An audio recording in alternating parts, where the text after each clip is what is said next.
Mi nombre es Felipe Soto, soy bachiller de esta casa de estudio de la Universidad Nacional de Ingeniería por la carrera de Ingeniería de Telecomunicaciones.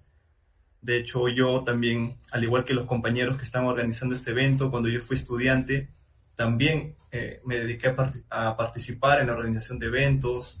Yo participé por el lado de la carrera de Ingeniería de Telecomunicaciones como presidente del Centro Cultural de Telecomunicaciones en el año 2016, donde también se realizaban este tipo de eventos, este tipo de charlas, este tipo de espacio donde se buscaba que los alumnos eh, puedan conversar, puedan obtener experiencia de egresados de la casa de estudios. Entonces, estoy muy contento y muy feliz por haber aceptado la invitación de los chicos y contento de participar. Entonces, ya con mi rol actual como arquitecto de seguridad, mi rol básicamente se enfoca en conectar las estrategias de negocio alineadas a los al pilar de seguridad y buscar que sea un habilitador estratégico en el desarrollo del negocio, ¿no? Ok, entonces vamos a la agenda. El día de hoy vamos a hablar, como comenté, sobre seguridad en cloud. Sin embargo, hay una agenda que seguir, introducción, el uso de la nube y cómo ha ido creciendo a lo largo de los años, el modelo de responsabilidad compartida, algo muy importante que se tocará en su momento, las amenazas de la computación en la nube, también importante que puedan saber cuáles son los principales factores de riesgo que vienen afectando a las organizaciones, la evolución de la identidad como perímetro, la estrategia de ciberseguridad, el enfoque de Zero Trust. Y para la parte final vamos a tocar una herramienta muy importante en todo lo que es el enfoque cloud, el Cloud Security Posture Management. ¿Ok?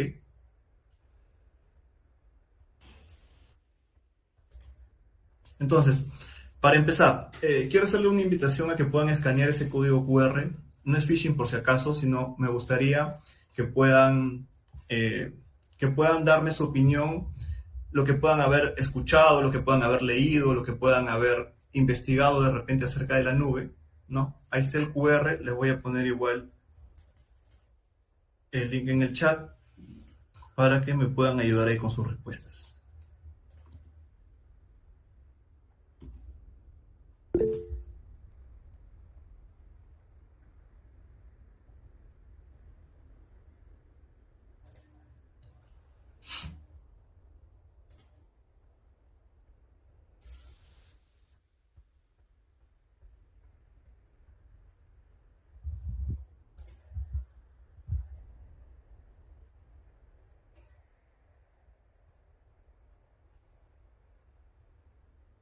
Ahí les doy un par de minutos para que para que puedan comenzar a colocar sus opiniones acerca de qué es lo que creen que es la nube.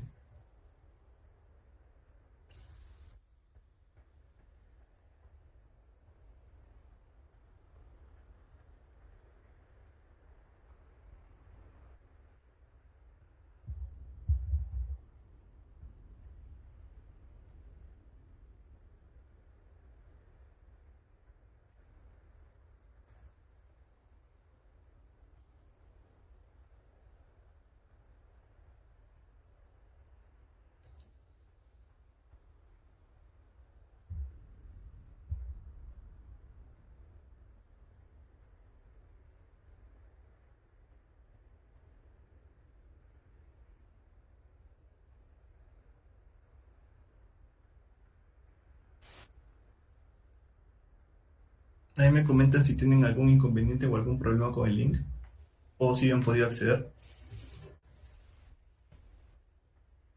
Ahí, Fernando, ¿me confirmas? ¿Me confirmas que todo bien con el link?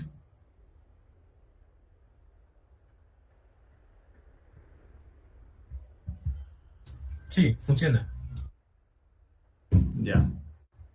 A ver, vamos a esperar entonces unos minutos para poder observar ahí lo que los chicos puedan estar colocando.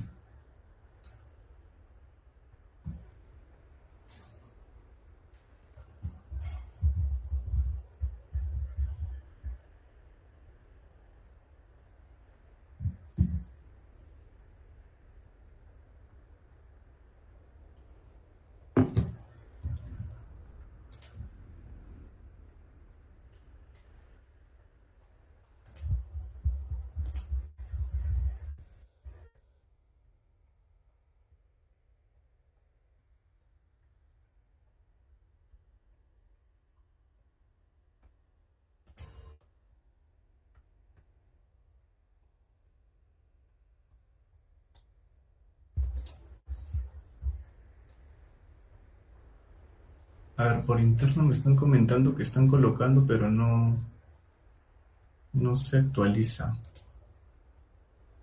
A ver.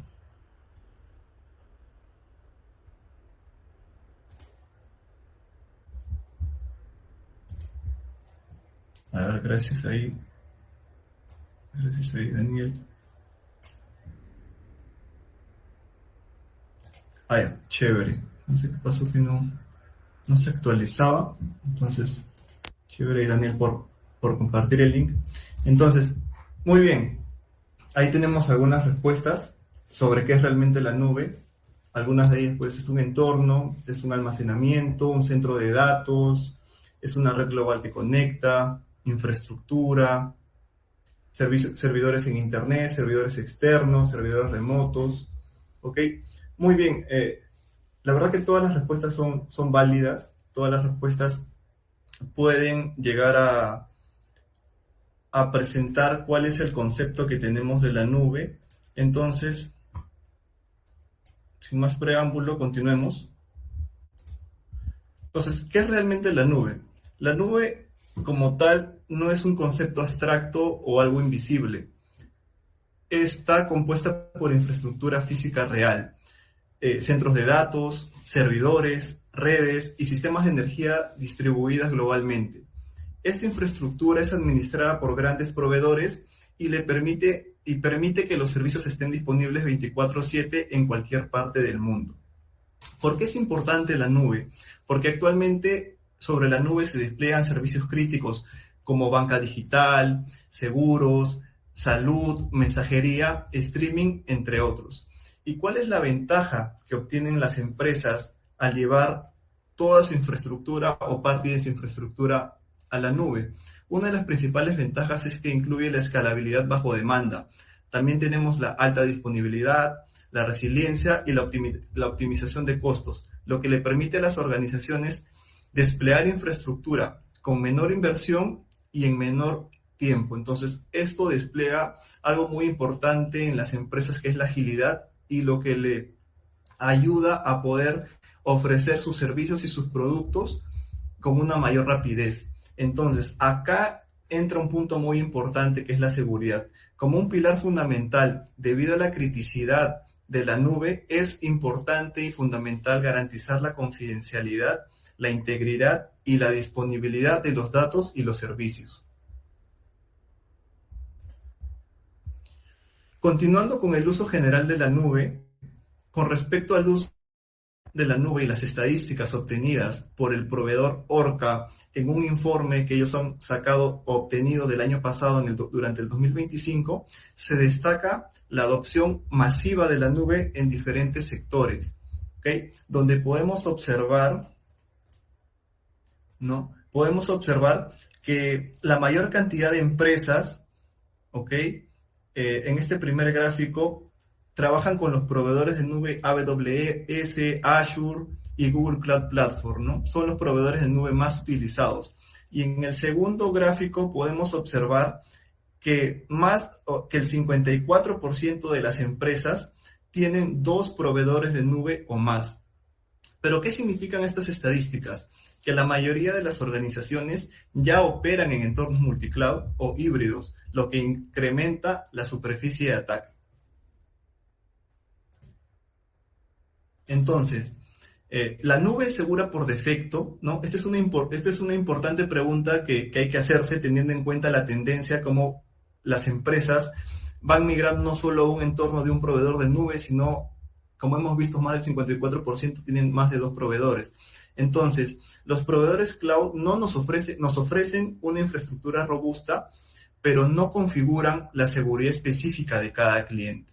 Si un cliente no configura correctamente algún recurso que tiene en su tenant de nube, el proveedor no es responsable de cualquier vulnerabilidad, cualquier error que pueda que ese error pueda conllevar a cualquier acto malicioso, ¿no? Entonces, la seguridad en la nube es una responsabilidad compartida, y asumir que todo es seguro por defecto es una de las principales causas de incidentes, y que más adelante lo vamos a comentar también. Es por eso que vamos a tocar en esta siguiente pestaña, en esta siguiente lámina, lo que es el modelo de responsabilidad compartida. Y es que los clientes deben comprender dónde se encuentra la delimitación de la responsabilidad para garantizar la protección adecuada de sus propios tenants, aplicaciones, datos en la nube y para establecer parámetros que permitan exigir responsabilidades al proveedor de nube. Por ejemplo, en este caso, en el modelo on-premise, el modelo anterior, por así decirlo, ¿no? Toda infraestructura se encontraba en las instalaciones de cada organización. Entonces, como pueden ver, el cliente era responsable de la seguridad física, de los servidores, de los datos y de la configuración. Básicamente, el cliente se encarga de todo. Sin embargo, esto cambia con la adopción en la nube. Vemos unos otros tres modelos que son IaaS, PaaS y SaaS, donde es fundamental saber dónde termina la responsabilidad del proveedor de la nube y dónde comienza la responsabilidad del cliente. ¿Ok? Los clientes deben comprender sus obligaciones, especialmente en configuración y gestión, para garantizar que las políticas de seguridad se ajusten a la confidencialidad de los datos y al apetito de riesgo que cada organización maneja. Entonces, el alcance entre cada modelo de despliegue en la nube como IaaS, PaaS y SaaS cambia y comprender este modelo evita vacíos de seguridad y malas suposiciones dentro de las organizaciones. ¿Ok? Por ejemplo, en el modelo de infraestructura como servicio, el proveedor de servicios en la nube se encarga de la seguridad básica, mientras que el cliente gestiona toda la infraestructura construida, ¿no? A nivel de sistema operativo y a nivel de aplicación. En el modelo PaaS, el proveedor de la nube protege la plataforma y el cliente protege sus implementaciones. Entonces, el proveedor de la nube gestiona actualizaciones y la configuración principal, y el cliente es quien tiene la función de seguridad para la base de datos y para la autenticación. Entonces, en el modelo SaaS, que finalmente es en el cual el proveedor tiene mayor responsabilidad, es el que gestiona mayor parte de la seguridad de la infraestructura, mientras el cliente en lo que se enfoca es en gestionar la autorización de los usuarios y los permisos con los cuales ellos van a tener sobre la plataforma, además de gestionar toda la configuración de esta herramienta. Entonces, la responsabilidad de seguridad corresponde con el grado de control que un actor determinado tiene sobre los recursos en la nube. Entonces, este modelo es muy importante para que tanto los clientes como los proveedores de nube tengan clara las responsabilidades que le corresponde a cada uno según el modelo de servicio que se va a desplegar. ¿Ok? Luego de conversar sobre el modelo de responsabilidad, es importante pasar a un punto muy, muy importante y que si es que estas amenazas llegan a ocurrir, finalmente pueden ocasionar algún impacto en la organización. ¿Ok? Entonces, como había comentado en la introducción, vamos a conversar sobre las amenazas de la computación en la nube, donde las configuraciones erróneas siguen siendo la principal causa de incidentes. Entonces, no es tanto un atacante que pueda crear un malware súper complejo y con mucha tecnología el que vaya a afectar nuestros servicios o nuestra infraestructura en nube, ¿no? Sino nosotros mismos, como dueños de la configuración, al cometer algunos errores o llevar una gestión o control de cambios inadecuados, podemos cometer o podemos abrir estas brechas, como por ejemplo almacenamientos expuestos, ¿no? Storage accounts o buckets o bases de datos con información sensible expuestas hacia Internet. ¿Ok? Esto es algo muy crítico. ¿Ok? Otro punto sobre configuraciones erróneas son las modificaciones que exponen puertos de gestión hacia Internet, por ejemplo, como 443 o el SSH, que son puertos de gestión, y que para plataformas que deberían ser de consumo interno, también por una mala gestión pueden terminar siendo expuestos hacia Internet, ¿no? Donde ya luego los atacantes pueden aprovechar esa vulnerabilidad en conjunto con ingeniería social, por ejemplo, y obtener acceso a estos recursos, ¿no? Entonces, asimismo, los riesgos asociados a la gestión de identidades, hacia la gestión de identidades y accesos, ¿no? Por ejemplo, como permisos excesivos, las credenciales de larga duración, la falta de de la autenticación multifactor, que justamente si en la primera etapa hablábamos de que exponemos recursos hacia Internet, con usuario y contraseña, el atacante podría ingresar a esa plataforma. Sin embargo, si además de eso nosotros, como responsables de la seguridad de la plataforma, configuramos una autenticación multifactor, le agregamos una capa adicional de seguridad a nuestras plataformas, lo cual hace que nuestra infraestructura sea más complicada de que un atacante de que un atacante pues pueda interactuar con ella o pueda obtener acceso, ¿no? Entonces, todo esto en conjunto es muy importante que podamos conocer para que podamos evitar este tipo de errores o de malas gestiones, ¿no? Además de una mala gestión de credenciales y cuentas huérfanas, por ejemplo, que son amenazas también en la nube, ¿no? Ante posibles brechas. Una amenaza adicional, por ejemplo, es la falta de defensa nativa que pueden tener las empresas al no adaptarse con el crecimiento de infraestructura en la nube, ¿no? ¿Qué quiere decir esto? Que aún manteniendo tecnologías de seguridad obsoletas o tradicionales y que no se adaptan al desarrollo de la nube en sus organizaciones. Como comenté inicialmente en el gráfico de Orca, donde podemos ver cómo las empresas actualmente, con qué proveedores de nube trabajan y con cuántos, podemos observar que muchas de ellas ya tienen un entorno multinube. Entonces, lo que quiere decir que muchas de ellas despliegan infraestructura con una velocidad considerable. Entonces, la seguridad no se puede quedar atrás, ¿no? Nosotros tenemos que adaptarnos al crecimiento de las empresas para poder evitar que ocurra alguna brecha y para poder cumplir con los objetivos y con el apetito de riesgo que pueda tener la organización, ¿no? Y esto va de la mano con la visibilidad limitada, justamente porque no se puede proteger lo que no se sabe que existe, ¿no? Lo que es llamado el Shadow IT. Entonces, para que nosotros, como profesionales de seguridad, podamos proteger los recursos adecuadamente, es importante que podamos tener visibilidad de los recursos que maneja la organización y poder tener claridad de qué es lo que tenemos que proteger. ¿Ok?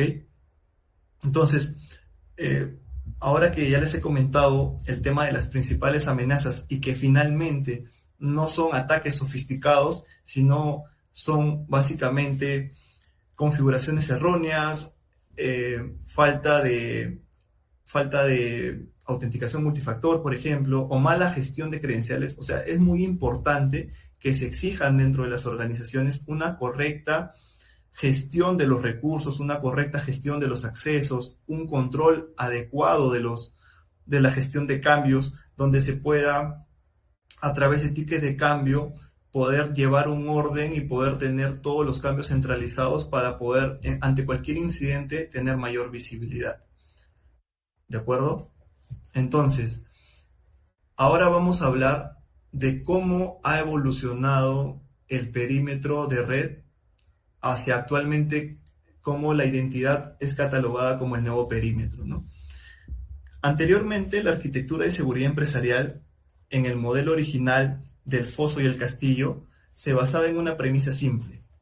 Todo lo que está dentro de mi red es confiable y todo lo que está fuera no lo era, ¿ok? Entonces, luego, con la virtualización masiva, cuando el data center se transformó internamente, pero la lógica de seguridad no cambió en esencia, ¿ok? Seguía siendo una red perimetrada. Sin embargo, la consolidación de las máquinas virtuales introdujo nuevos riesgos, como el movimiento lateral entre máquinas virtuales o ataques a hipervisores. Entonces, e incluso en el tercer círculo, en la parte de cloud y movilidad, con la adopción masiva de AWS, Azure, servicios SaaS como Office 365, como Salesforce, los datos empresariales comenzaron a salir del data center. El usuario comenzó a trabajar desde su casa, desde un aeropuerto, desde dispositivos personales. Por ejemplo, acá también entra entra en juego la pandemia, donde la mayoría de profesionales se comenzó a trabajar o a hacer trabajo remoto, ¿no? El modelo de trabajo cambió como tal. Entonces, la pregunta, ¿el usuario está dentro de la red?, dejó de tener sentido bajo este escenario, ¿ok? La movilidad y el trabajo remoto rompieron los límites tradicionales de la red. Si bien la virtualización complicó el perímetro, como bien decimos acá, la nube prácticamente hizo desaparecer al perímetro, ¿ok? Entonces, actualmente en el modelo híbrido, muchas empresas operan simultáneamente con un propio data center, con nubes públicas, en entornos multinubes y con una fuerza laboral distribuida globalmente, ¿no? La superficie de ataque ahora es enorme y dinámica, ¿no? No tenemos una red sobre la cual puedo decir, este es mi perímetro, ¿no? Entonces, en el nuevo modelo, la identidad se convierte en el nuevo perímetro de seguridad. Y dicho esto, muchas organizaciones se comenzaron a preguntar, entonces, ¿qué debemos proteger? Es ahí donde, pues, hay 5 pilares que les voy a comentar ahora, por ejemplo, en identidad, en dispositivos, en redes, en aplicaciones y cargas de trabajo y data, hay mucho por proteger, ¿no? Entonces, ¿cómo protejo o qué es la identidad primero, ¿no? Una identidad se refiere a un atributo o conjuntos de atributos que describen de manera única a un usuario o una entidad, ¿no? Incluidas las identidades no humanas, por ejemplo, ¿no? Las cuentas ahora que se utilizan para automatizar servicios, para comunicación entre servidores, por ejemplo, los agentes de IA, ¿no? Para el segundo pilar de dispositivos, no se refiere a cualquier activo que puede conectarse a una red. Por ejemplo, equipos de red, ordenadores, servidores, teléfonos móviles y más. En la parte de redes, bueno, es más sencillo de repente comprender. Tenemos las redes internas, las redes inalámbricas, tenemos internet, así como otros canales como redes celulares. Y en aplicaciones y cargas de trabajo, estas incluyen a sistemas, programas informáticos, servicios, scripts, ¿no? Y como datos, los datos incluyen todos los archivos o fragmentos estructurados y no estructurados que residen o han residido en sistemas, en dispositivos, en redes o en infraestructura que tengamos dentro de nuestra infraestructura, de nuestra organización. Entonces, ahora que conocemos un poco más de la nube, de cuáles son sus principales amenazas y de qué debemos proteger, vamos a comentar acerca de una estrategia de ciberseguridad que previene filtraciones de datos y elimina la confianza implícita dentro de una red corporativa. ¿Ok? Pero antes de eso, no sé si hasta este punto tienen alguna consulta. Si quieren, igual pueden ir dejándolas en el chat o al finalizar igual va a haber un momento para que las podamos responder, ¿ok? En caso tengan alguna consulta. Entonces, como se mencionó, ahora vamos a conocer un poco más de la nube y vamos a conocer una estrategia de ciberseguridad que previene la filtración de datos. ¿Y cómo la previene? Eliminando la confianza de manera implícita dentro de una red o dentro de una organización. Esta estrategia se llama Zero Trust Architecture, la cual está basada en el principio de nunca confiar, de siempre verificar. Esta estrategia está diseñada para conectar con los niveles más altos de la organización y se implementa tácticamente utilizando tecnología disponible en el mercado. ¿Ok? Zero Trust, como comenté, se utiliza con tecnología disponible, sin embargo, es independiente de la tecnología, porque en el tiempo las tecnologías van mejorando, van evolucionando, pero la estrategia de Zero Trust permanece inalterable en el tiempo. ¿Y cómo se presenta Zero Trust? Se presenta a través de 3 principios fundamentales e importantes. El primero, la verificación continua, ¿no? Autenticar y autorizar cada solicitud sin importar la ubicación del usuario, si está dentro o fuera de la red. El segundo principio, el principio del mínimo privilegio. Los usuarios o dispositivos reciben solo el acceso necesario o el acceso mínimo necesario para realizar el trabajo que le corresponde. Y como tercer principio tenemos el de asume la brecha. actúa bajo la convicción de que la red ya ha sido atacada o será atacada inminentemente. Esto quiere decir diseñar como si el atacante ya estuviera dentro, con el fin de segmentar todas las redes, de tenerlas lo más aislado posible y de monitorear cualquier, cualquier acto o sospechosa que pueda decantar en una alerta, ¿ok?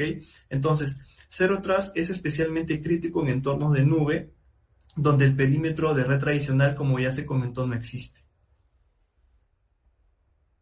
Entonces, esta lámina explica un poco cómo elevar la madurez en cada pilar. Hemos definido 5 pilares: entidades, dispositivos, redes, aplicaciones y datos.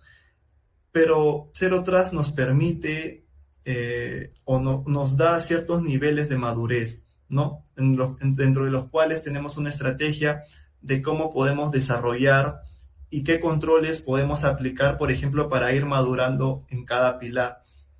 Entonces, por ejemplo, para el primer pilar de identidad, tenemos controles como el MFA obligatorio, el acceso condicional que me va a permitir a mí, como de repente administrador de seguridad, definir bajo ciertas condiciones qué usuarios tienen acceso a ciertas aplicaciones bajo cierto contexto, por ejemplo, de si están dentro de ciertos países catalogados como riesgosos, por ejemplo, a ellos no les voy a permitir el acceso. Si están ubicados, por ejemplo, en Perú y en algún país cercano donde el negocio necesite que se conecten desde otro país hacia nuestras aplicaciones, por ejemplo, va a estar permitido, se les va a conceder el acceso. La capacidad también de poder limitar el acceso únicamente a dispositivos gestionados, todo eso me permite hacer una política de acceso condicional.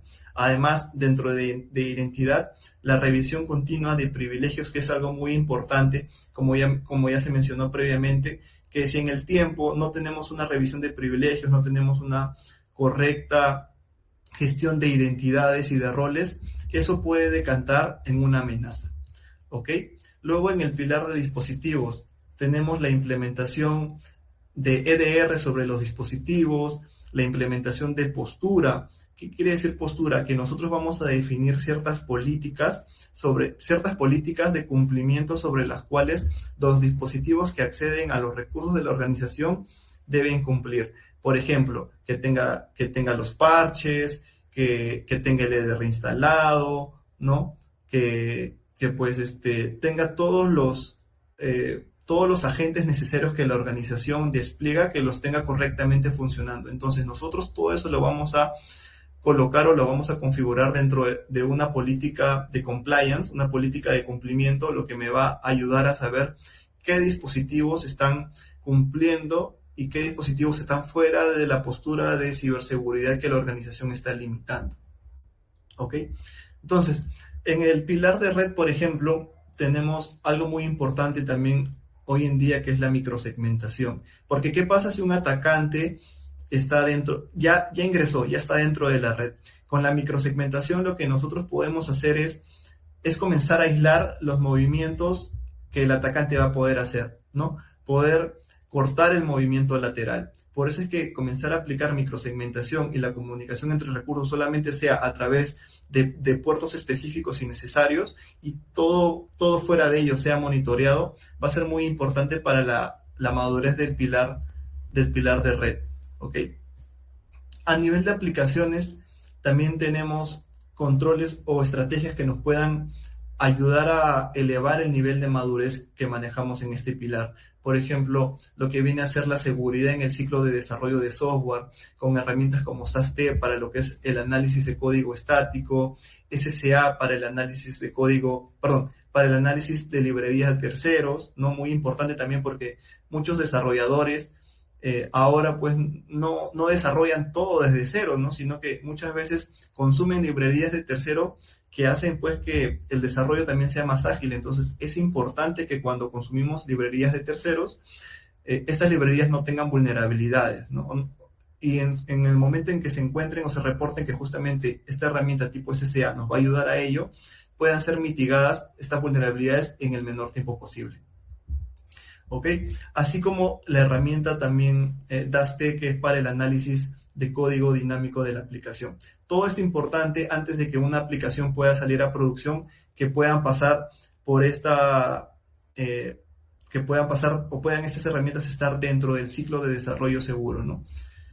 Y finalmente, en el pilar de datos, ¿no? Muy importante clasificar la información para saber, por ejemplo, qué información es crítica, qué información es, por ejemplo, es simplemente de uso interno, qué información es, por ejemplo, un dato personal, ¿no? Cómo lo cataloga la empresa. Para mí, si este dato de cliente es expuesto o es obtenido por un atacante, ¿cómo eso me va a afectar, ¿no? ¿Qué reputación me va a dar a mí como organización? Entonces, por eso es importante que las organizaciones puedan clasificar sus datos y una vez que tengan clasificados estos datos, poder aplicar el cifrado en reposo y en tránsito. Muy importante para que, en caso, volviendo al ejemplo inicial, un atacante esté dentro de la red y obtenga, por ejemplo, el acceso a una base de datos, la información que él encuentre no pueda ser legible por él y finalmente podamos tener el menor impacto posible dentro de esa posible brecha que se haya originado, ¿no? Asimismo, como una herramienta DLP que son clave para lo que son es prevenir fuga de información, la exfiltración de datos, también es importante poder aplicarla tanto dentro de nuestros dispositivos como dentro de la nube, ¿no? Dentro de nuestro almacenamiento en nube para poder observar qué información se está extrayendo desde ahí. ¿Ok? Entonces, como hemos podido ver, Zero Trust es un proceso continuo, ¿no? No acaba con una implementación. Zero Trust es un proceso continuo que en el tiempo va a ir madurando, va a ir creciendo y en base a eso vamos a poder hacerlo medible, vamos a poder tener estadísticas, vamos a poder también tener indicadores, ¿no? De cómo mi proceso va madurando y cómo los controles y las estrategias que voy adoptando me hacen que mi organización sea más robusta frente a ciertos tipos de incidentes. ¿Ok? Entonces, ahora voy a comentarles sobre la herramienta Cloud Security Posture Management, la cual nos da visibilidad y control continuo de la postura en nube. ¿Ok? Con sus siglas SPM, es una herramienta de seguridad cloud especializada en identificar, prevenir y corregir errores de configuración, riesgos y violaciones de cumplimiento en la infraestructura de nube pública, ¿no? ¿Qué es lo que nos ofrece una herramienta CCPM? Nos ofrece visibilidad continua y automatiza la protección contra amenazas, ¿no? Generalmente estas herramientas se integran a tu proveedor de nube mediante APIs, lo que permite monitorear continuamente todo lo que ocurre en tu tenant en nube, ¿no? Entonces, tenemos tres capacidades importantes para el CCPM, ¿no? Por ejemplo, la primera, descubrimiento y visibilidad. ¿Qué es lo que me permite esta capacidad? Tener un inventario de todos los recursos en cloud, detectando riesgos de forma automática y constante. ¿Qué quiere decir eso? Por ejemplo, yo tengo mi proveedor de nube, adquiero una herramienta de CCPM, la integro mediante APIs, ¿no? La integración en realidad es muy sencilla, no toma ni una hora. Entonces, una vez que yo integro mi tenant a este tipo de herramientas, sí tengo que esperar, por ejemplo, unas 24 horas para que la herramienta comience a recolectar la información, comience a inventariar los recursos que tenemos y luego de eso viene la evaluación de configuración. ¿Qué quiere esto? Lo que nos permite es detectar configuraciones incorrectas, además de compararlas contra benchmark como el CIS, el NIS y los principales benchmark de los proveedores de cloud como Microsoft y AWS, por ejemplo, entre otros, ¿no? Entonces, ¿qué es lo que nos permite esto? Una vez que ya la herramienta obtiene información de qué recursos son los que tengo yo en mi infraestructura de nube, a la hora de hacer la evaluación, nosotros podemos configurar estos principales benchmark y comparar, ¿no? Por ejemplo, yo tengo mi recurso y puedo ver si cumple los principales benchmark, sacar un reporte de cumplimiento, puedo ver, por ejemplo, cuáles son las malas configuraciones o las configuraciones incorrectas que tienen los recursos, así como que me puede alertar si ese recurso se está exponiendo a internet o está exponiendo un puerto de gestión. ¿De acuerdo? Entonces, y como parte final tenemos la remediación automatizada, que también es una capacidad de estas herramientas para solucionar automáticamente o corregir automáticamente vulnerabilidades o malas configuraciones. Entonces, como primer paso, yo tengo un inventario de todos mis recursos. La herramienta me ayuda a obtener visibilidad, ¿no? Esa visibilidad que al inicio comenté que si no la teníamos se generaba el Shadow IT y con eso se abría una posible brecha porque no voy a poder proteger lo que no sé que tengo. Entonces, en este primer paso es importante. Ya lo descubrimos y podemos observar, podemos inventariar qué es lo que tenemos. Luego, hacemos el análisis, hacemos la evaluación de configuración según los principales benchmarks o incluso podemos también armar un benchmark más ad hoc de acuerdo a lo que necesite la organización para poder obtener mis reportes de compliance. Entonces, en base a eso puedo saber cuáles son los recursos más críticos, cuáles son los que necesitan una mayor atención, cuáles son los que están en cumplimiento y en base a eso poder plasmar o poder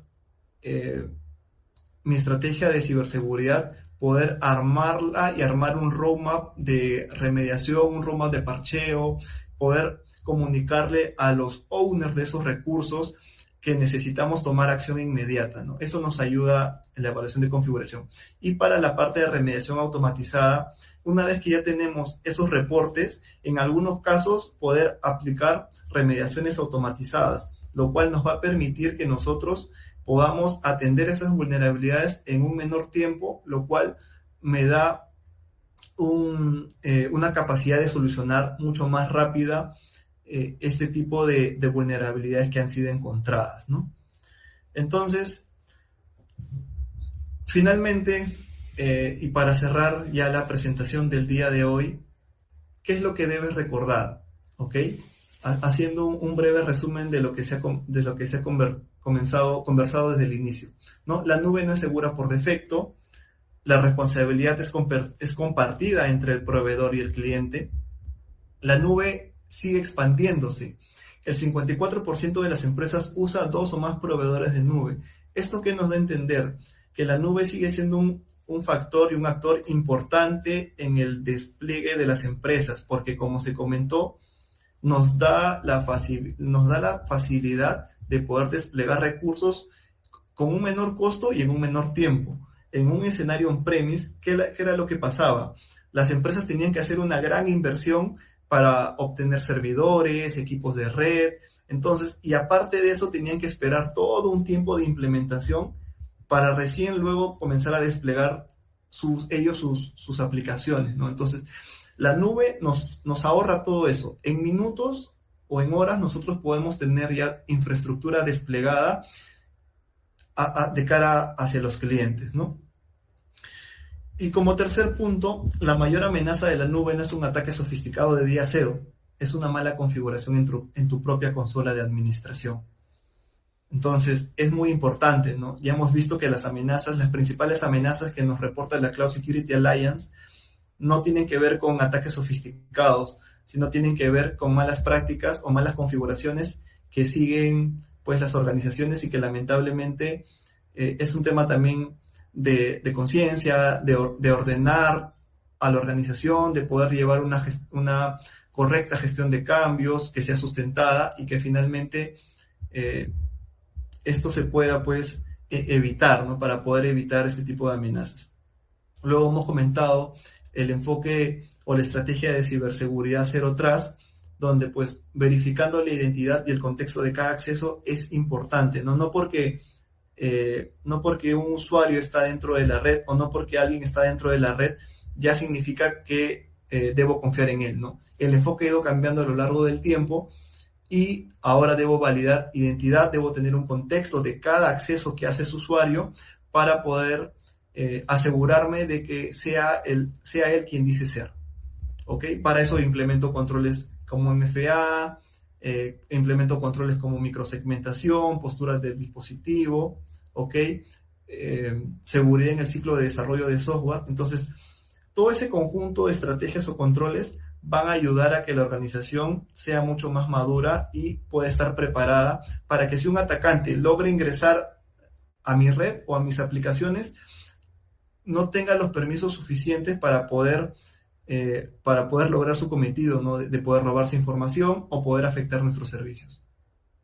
Y finalmente, el Cloud Security Posture Management, una herramienta muy importante actualmente, nos proporciona visibilidad y control continuo de la postura de la seguridad en cloud casi en tiempo real. Y digo casi en tiempo real porque sí le toma igual algunos minutos a estas herramientas sincronizar para poder obtener nueva información, ¿no? Cuando se hace el primer despliegue sí toma un poco más de tiempo el poder obtener, pero ya luego cuando la herramienta ya viene funcionando correctamente, sí les toma unos cuantos minutos poder sincronizar la información que podemos visualizar en nuestra consola.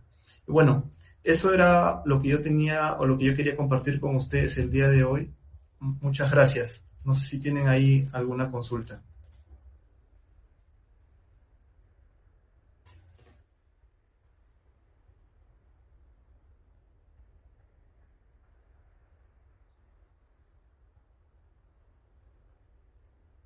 A ver, ahí tengo algunas consultas en el chat. Las soluciones en nube ya cuentan con estas herramientas. ¿Qué es lo más recomendable, contar con una nube pública o una nube privada? Ok, ahí no entendí la primera consulta en base a qué parte las soluciones en nube pública. Ahí no sé si me ayudan para poder tener un poquito más contexto de esa pregunta.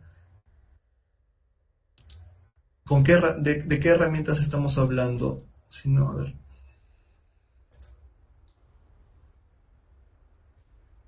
Si se refieren a la parte de Zero Trust, bueno, mucho decanta la inversión también que puedan hacer las organizaciones, ¿no?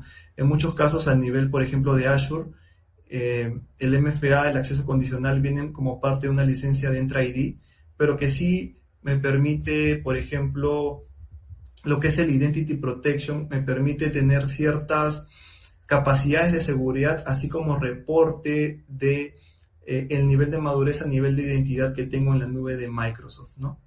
Y luego, bueno, pues a nivel de EDR o a nivel de herramientas AST, SCA y DAST, obviamente conlleva un gasto, o mejor dicho, a una inversión que tienen que hacer las organizaciones para mantener o para comenzar a adoptar o crecer en nivel de madurez a nivel de Zero Trust.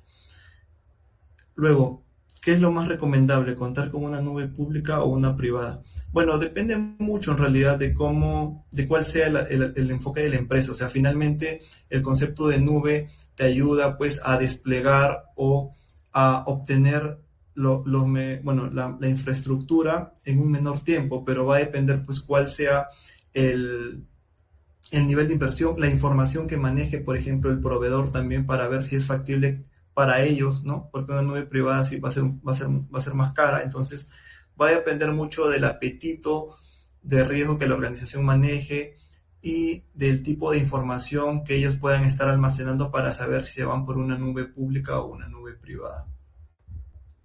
¿De acuerdo? Ahí no sé Brian, si respondí ahí tus consultas. Luego la consulta de Jesús Miguel. ¿Esta herramienta SCPM está a nivel de AWS Security Hub o va más allá?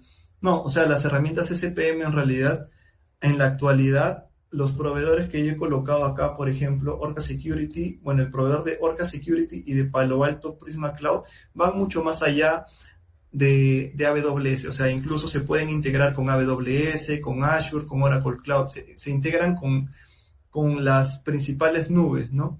El de AWS Security Hub no he tenido la oportunidad de evaluarla, así que no sé qué nivel alcanza, pero por ejemplo lo que Microsoft Defender for Cloud en su momento hacía, su alcance era únicamente Azure, ¿no? Recién hace poco está como que ya viendo la posibilidad de integrarse a otros proveedores de nube. No sé cuál es el nivel, por ejemplo, de AWS con su CPM.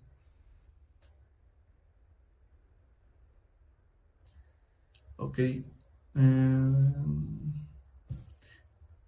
De acuerdo, ahí tenemos una consulta más de Yemima. Las desviaciones que identifica el CCPM las hace por defecto, todo depende de las policies configuradas y el gobierno planteado para este entorno.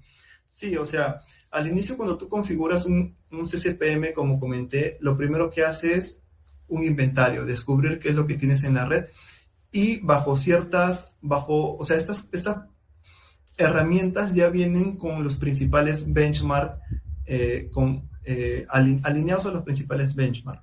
Entonces, ellos te van a alertar, por ejemplo, si encuentran una máquina virtual expuesta, unas credenciales expuestas, también te van a alertar. Sin embargo, ahí mucho depende de la configuración que tú hagas sobre la plataforma, sobre cómo tú alinees tú hagas tu benchmark interno, por así decirlo, donde tú configures, pues, por ejemplo, cuáles son tus requisitos de cumplimiento o cuál es lo más importante para ti, teniendo en cuenta que, si bien es cierto, la mayoría de benchmarks son muy similares, no siempre se reflejan de igual manera en la herramienta, ¿no?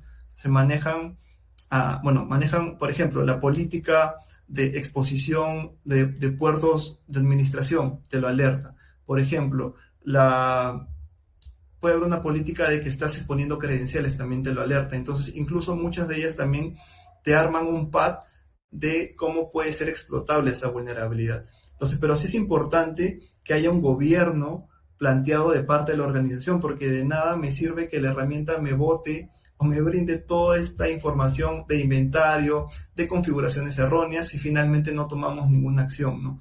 Es importante que podamos aplicar este descubrimiento y esta evaluación de configuración, y posterior a ello apliquemos una remediación alineada al apetito de riesgo de la organización. ¿Ok?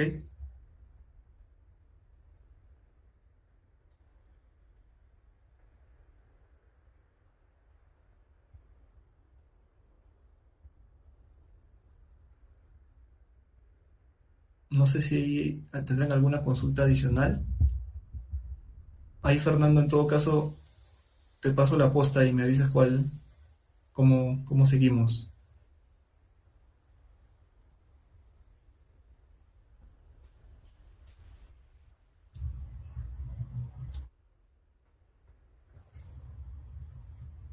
Bueno, tal vez alguien más tenga alguna otra pregunta que quiera compartir.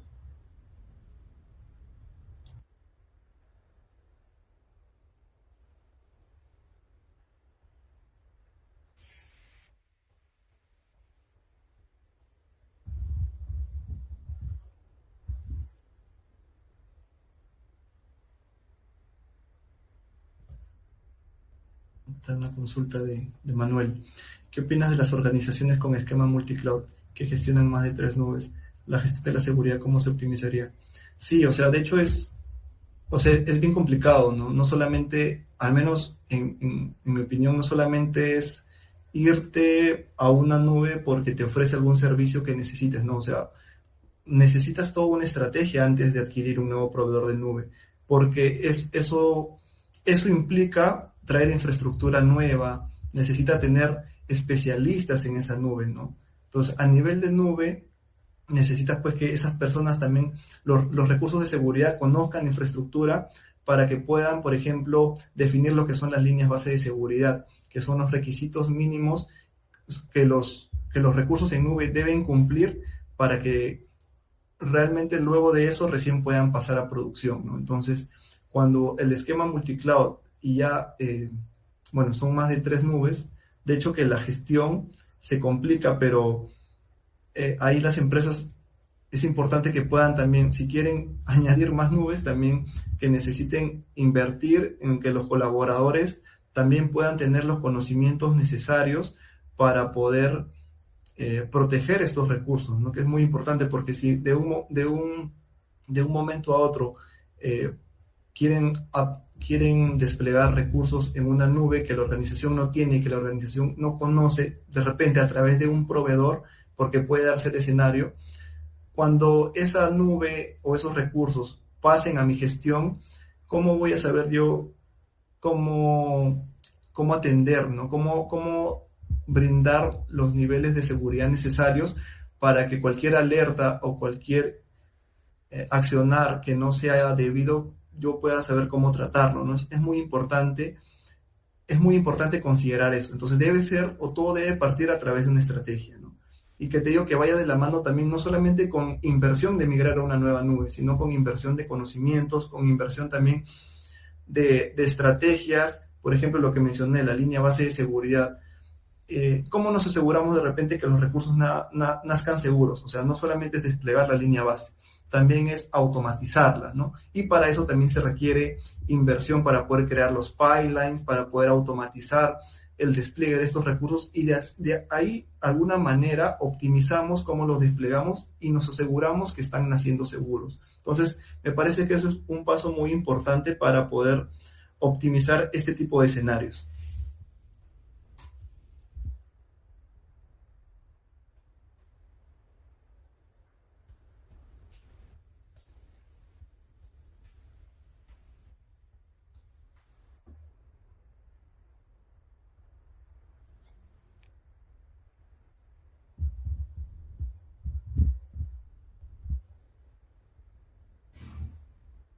Ay, ¿cómo se aplicaría el CCPM? Va también sobre las nubes cuando una runtime.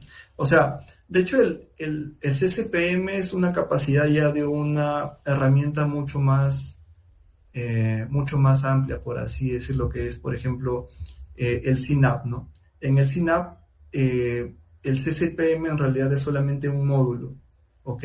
Pero, por ejemplo, tiene otros módulos, el CNAP, que me va a poder, también me va a dar la visibilidad en runtime, ¿no? Me va a poder indicar cuando este tipo de recursos también, ya más enfocada en la aplicación, por ejemplo, donde almaceno los contenedores de imágenes, ¿no? Entonces vamos a poder obtener todo ese tipo de información, pero ya no tanto en el CCPM, sino como menciono en la herramienta SINAP.